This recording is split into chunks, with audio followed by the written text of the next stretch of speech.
when you get to my age, you will not measure how well you've done by how much money you've got. I can guarantee you that. You'll all do fine on money anyway. I mean, think about it. 7 hours a day, you're in a bed. You got exactly the same mattress I've got. If you don't, we'll sell it to you at the Furniture Mart. We're on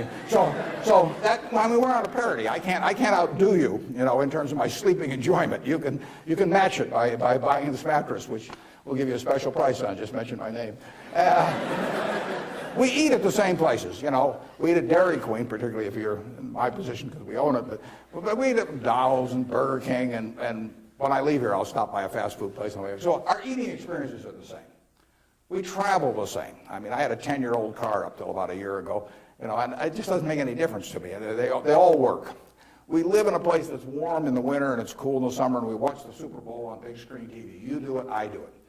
We dress more or less the same. I mean, I pay more for my clothes, but they look cheap when I put them on. So we're really on a parity. Yeah. So the money isn't going to be that big a deal. Everybody in this country is going to, with the intelligence this group has, the energy you have, you're going to do well. So what's the difference? What really counts? Well, I would say that you will measure, health is enormously important, and that's a matter of a fair amount of luck. I mean, so I'm not shortchanging it. I'm just saying you can't do too much about that.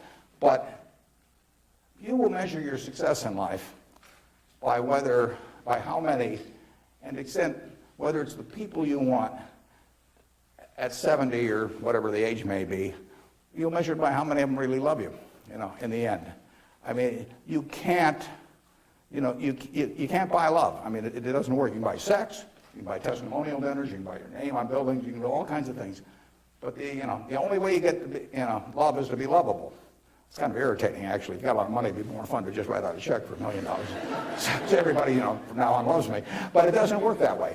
And in fact, the only way is to be lovable. And I've got this friend who came out of Auschwitz and had at least one member of the family die there. And what is it now? It's 60 years later. She still, when she looks at people, it's a Polish Jew, when she looks at people, the question she asks herself in determining who she really trusts as friends, the one question in her mind is, would they hide me? Now, when you get to be 70, if you've got a lot of people that would hide you, you've had a successful life. I know people who have a tremendous amount of money, no one would hide. Their own kids wouldn't hide them. I mean, they really wouldn't. I mean, their business associates wouldn't, or anybody else. If it really came down to it, they don't have anybody's respect. They've got their attention maybe with money or something of the sort, but nobody loves them. They pay homage to them, and the kids may put up with them and hope they don't change their will or something, but the truth is that nobody would hide them. And if you've got a lot of people that would hide you when you get to be 70, you will have had a very successful life.